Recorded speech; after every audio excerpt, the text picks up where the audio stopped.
Brian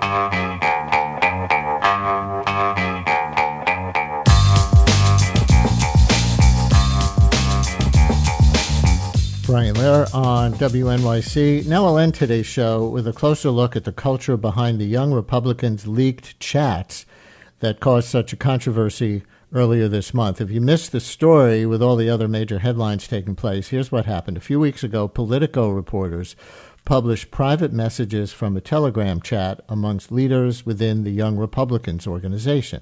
These messages were categorically offensive. I don't think anybody disagrees with that. They contained racial and homophobic slurs, Holocaust jokes, Nazi glorification, and we're just scratching the surface here. Most of the participants did face backlash. Some lost their jobs with Republican elected officials, and the entire New York chapter of the Young Republicans was disbanded.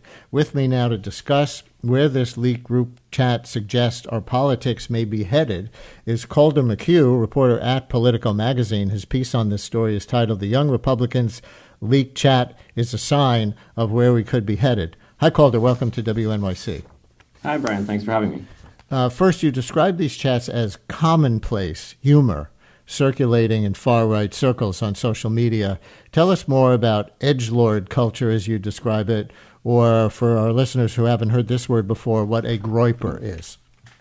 Yeah, so for those people who don't know what these words are, I might count them lucky. Edgelords and groypers, this sort of language is sort of often currency in some of these new right spaces. It's kind of the price of entry. Edgelords are people who are sort of adopting a provocative or an extreme persona, in particular online, on purpose. And groypers are sort of a subset of that. Basically, they are people who are on what would probably be considered the far right on the internet, and have sort of adopted this persona of, basically saying anything and everything that can be offensive. In some of these spaces online, people are trying to say things increasingly offensive to kind of shock one another. Trying to say things that, and your article uses the term vice signaling. I guess that's the opposite of virtue signaling, right? Yeah, exactly. I mean, you got it exactly right. You're signaling to the people within your group, within your little online community that, you're kind of willing to go there. You're willing to say things that might be out of bounds in polite society. So the kinds of things that I don't want to, repeat on the radio what some of the actual content was. So just to say, racial and homophobic slurs, Holocaust jokes, Nazi glorification, some of the things. And you described this vice signaling as sometimes loyalty tests. What did you mean by that? Yeah, I mean, it's basically when you're in these online communities, a lot of what people are kind of wondering or asking is whether you actually belong. Like, there's a lot of sort of in-group, out-group behavior in these spaces. So when you're, saying something that is offensive, like what you've just mentioned, that sort of is an indication to other people in the group that, in fact, you are part of the club. Listener says, and I haven't seen this myself, but that a lot of the jokes were about rape. Is that your understanding? Some of them. I think it's kind of any and all. It's catch-all. I think another thing that's important to note is that we're kind of talking about two things here. There's the language in these groups, and then there's sort of actual policy and how much these people have kind of control over the Republican Party. And I think that second question is much more of an open one. But in terms of the language question, anything and everything that's offensive. It's a lot of misogynistic stuff. There's a lot of anti-Semitic stuff. There's a lot of openly racist stuff in these spaces. So some of the participants did face backlash. As I said, some lost their jobs. It's creepy for a lot of people to think that some of these folks had jobs with Republican elected officials while they were saying things like you've been describing, and the entire New York chapter of the Young Republicans was disbanded. But I want to play a 30-second clip of Vice President J.D. Vance, who seemed to dismiss a lot of this by saying this. But the reality is that kids do stupid things, especially young boys. They tell edgy, offensive jokes. Like, that's what kids do. And I really don't want us to grow up in a country where a kid telling a stupid joke, telling a very offensive stupid joke, is cause to ruin their lives. And at some point, we're all going to have to say, enough of this BS. We're not going to allow the worst moment in a 21-year-old's group chat to ruin a kid's life for the rest of time. That's just not okay. So there's been a lot of pushback to that. Descriptions of specific individuals who were involved in some of these group chats who were hardly kids. And even if you count 21 as a kid, significantly older than that. Can you give us a little bit of chapter and verse? Yeah, so the Young Republicans Club in question, membership is from 18 to 40. Vice President J.D. Vance is 41 years old, so he's really actually right on the edge of, he's just aged out of that group himself. Many of the people in the group chat were in their late 20s and early 30s, and some of them did have not super prominent roles in any state GOP parties, but did have jobs in some of these larger organizations. So yeah, I mean, it's very clever thing that J.D. Vance is saying, because he's not wrong, right?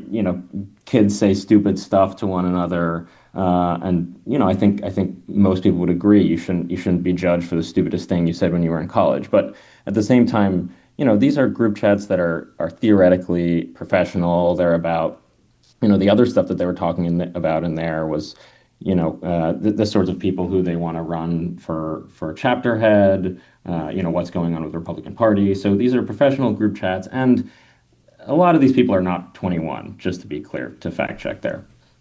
When you look at these messages and the response to them, what does it tell us about where the Republican Party may be headed at kind of a grassroots level, as some of these people were in very responsible positions in Republican elected officials' staff lists, in their offices. And we wouldn't know about these extreme and hateful attitudes that they were expressing unless something like this did get outed by Politico and others. So what might American politics look like in 5 or 10 years as groypers rise up? Yeah, so another important thing to note is this is not the first time that something like this has happened. There was a young staffer, for example, fired from the DeSantis presidential campaign for posting some Nazi imagery in a video that was theoretically praising DeSantis.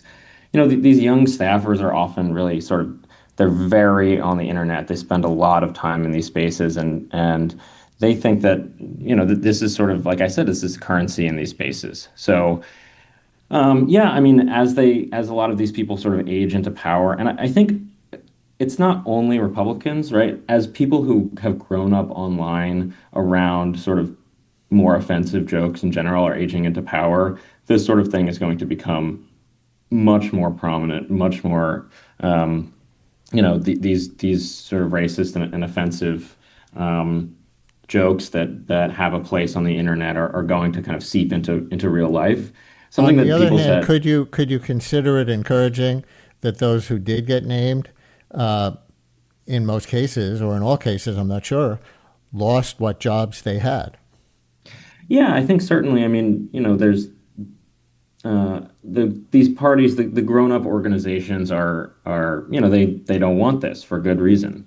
I think the question again it goes back to, this is language that people love to say to shock one another. Whether it's affecting policy is sort of more of an open question. But for a long time, people said, Twitter is not real life. You can't actually trust these online spaces to suggest anything about real life. But in fact, it increasingly is. I think a lot of people in prominent positions are very online and are taking that with them into their more real life interactions.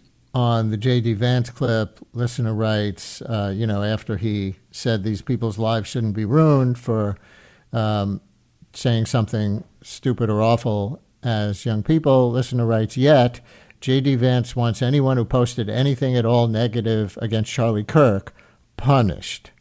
They're just protecting hate, writes that listener. And Timothy in Vermont, I think, has a story about one of the people involved in his state. Timothy, you're on WNYC. Hi there, real quick. Yes. Hello, gentlemen. So the senator in question, his name is Sam Douglas. He's in Orleans County, which is the northeasternmost county in our state. Very, very, very conservative. So just anyway, quickly, according to Politico, the chat included comments about rape, Hitler, and gas chambers. Douglas allegedly made a comment about an Indian woman not bathing often. And Stop. Timothy, I'm sorry because we're running out of time in the segment. Did he have to resign from the state Senate? He did. Because Governor Scott, who was a Republican, by the way, he's like, you got to go, man. Timothy, thank you for your call. Can you confirm that real quick? We only have about 30 seconds left in the segment. If you're familiar with that particular individual and anecdote, and I guess the larger question here is, will the Republican Party over time actually draw the line and stand against sentiments like this, or did we just catch people saying the quiet part out loud? 20 seconds. Yeah, Tim Douglas, that is true. He was, I believe, a state senator in Vermont. And, I think to that other question, it remains an open question. These online spaces are here, and I think they're here to stay. Whether that seeps into party politics, we'll see. Calder McHugh, reporter at Politico Magazine. His piece on this story is called "The Young Republicans Leak Chat as a Sign of Where We Could Be Headed." Thank you for sharing your reporting. Thanks very much, Brian. Brian Lehrer on WNYC. Thank you for listening today. Stay tuned for Allison.